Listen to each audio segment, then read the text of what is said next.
Hey, what's up guys? Welcome back to Bradley Cooks. Today we're going to do orange soda tri-tip. And you have to always remember, it has to be tri-tip. For the orange soda tri-tip, it goes together like water and sugar. Anyways, I always use Sunkist soda. Sunkist, you can use Fanta, you can use anything you want. It's usually kind of on the chef's choice. Anyways, so we have our tri-tip. Here we go. Get some of this on.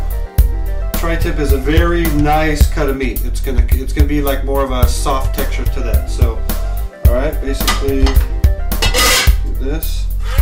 I do it differently. I keep, you know, if this one doesn't have too much fat on it today, so we're not going to really trim it. Normally, I would trim some of the fat off. So basically, what I do is cut it in threes.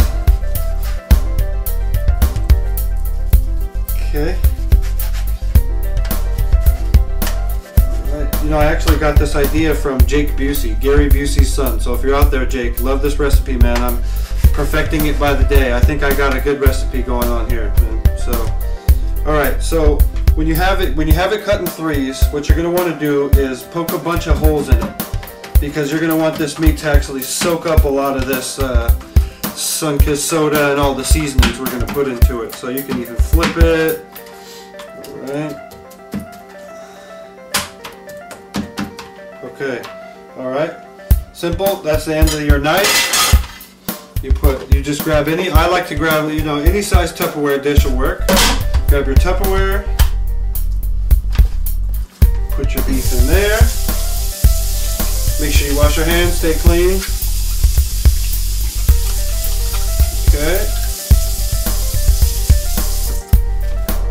Next, we're going to want to add our seasonings.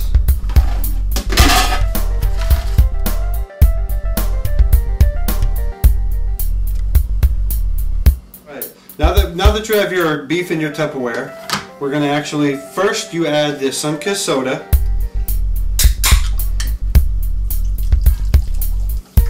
You know, this recipe, the Sunkist soda, you know, the acid in the soda really breaks down your beef, and that's why I poke holes into it, so then it can really like soak into that beef. It's going to be really juicy, really good. It's going to be kind of sweet and tangy. Once I'm done with the seasoning mixture that I do, it's going to be really good. And then when we throw it on the grill, we're actually going to add a little bit more Johnny's seasoning salt, and it's going to be great.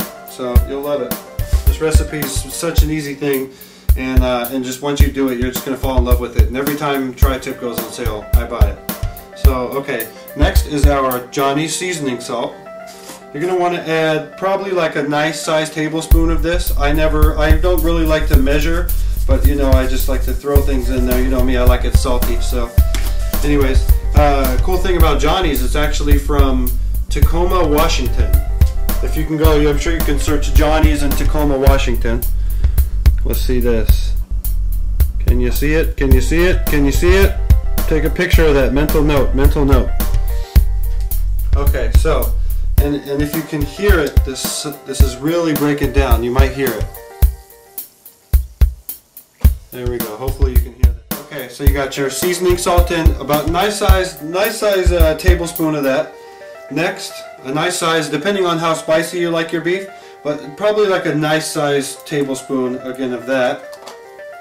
Okay, and I use the chili garlic because it's just it brings out even more flavor than the actual chili sauce. So. Okay, next is Worcestershire sauce. I do a good, probably hefty sized tablespoon of that. Okay, you don't want the Worcestershire sauce to really like overcome your whole meal, so you know. Next, garlic powder. You're going to want a teaspoon of this, not too much because you don't want it to be too garlicky. Next, black pepper, another teaspoon. Next after that is some steak spice. You can get, I probably did maybe 3 tablespoons of that because that's actually going to just stick right in the juices. We're going to remake it tomorrow. So last but not least is Himalayan pink sea salt. Very good sea salt. You're going to love this stuff. Once you try this pink sea salt, it's great. You know, I actually ran into a woman at the grocery store at Trader Joe's, and she just put me onto this pink sea salt, and it turned out to be one of the best things I ever had.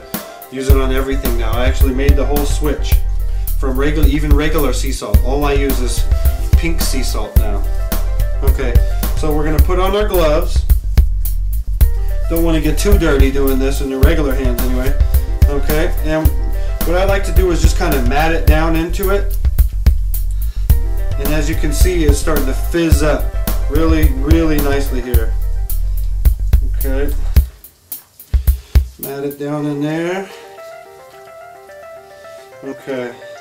And you can actually use these juices tomorrow. We can actually cook this on the grill, and you're going to actually use the juices as maybe a gravy, as a good maybe dipping sauce. You can use it as really anything you want. So remember, Johnny's seasoning salt, garlic chili paste, Worcestershire sauce, garlic powder, Himalayan sea salt, steak spice, and black. Thanks again, Jake Busey, for this. You're the best. I'm sure this will get back to you somehow, being celebrity on.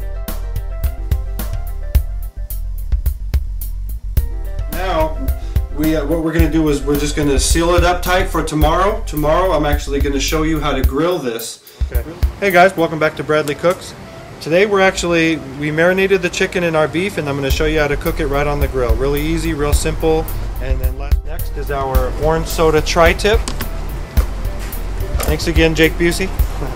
Okay, so basically this has been marinating in its own juices for overnight, so we're going to cook it. Actually, first off, we're going to grab one of our trusty tin pans, and we're going to put the meat in it.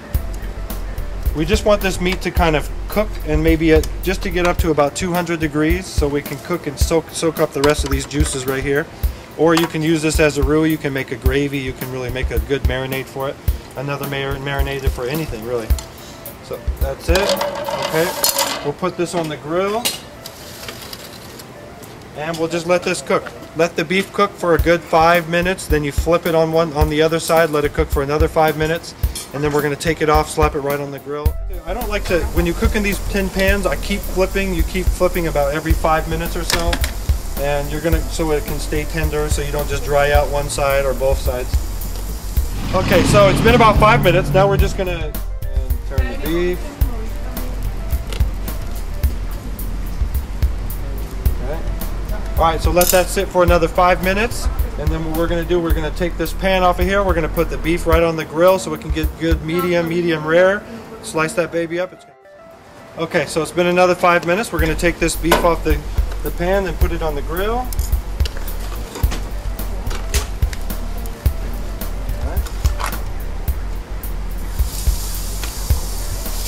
Oh boy. Oh, you can just instantaneously smell that. You smell that? That's what you call good beef. Nice and sweet. You'll actually smell the orange soda start to cook out of it. It's just amazing with the seasonings and everything. And then what we're going to do with this beef, we actually have some onions here that have been cooking in beer. I'm actually just going to pour this beef juice in here. And that's going to be some really good onions for later. So we'll actually slice this beef up and just kind of place it right over that. It's going to be really good. So we're going to actually take a little bit of the juices, sprinkle this on top here. And we're going to put some of our trusty old Himalayan sea salt. You want to put the juices over it so it sticks to it, so you don't just put it on a dry. And then some of our good old Johnny seasoning salt, just for some flavor on the outside of that. Oh man. Same thing with the beef. You want to keep flipping it so you don't dry it out. Okay, now we're about ready to cut this beef. Looks pretty good. Alright, and as you can see, this thing cuts like butter. I could do this with a butter knife and it'd be simple, real easy. Alright, get a close up on this, cutting this. A little bit of sea salt. Oh, and as I like it, medium rare. Oh God.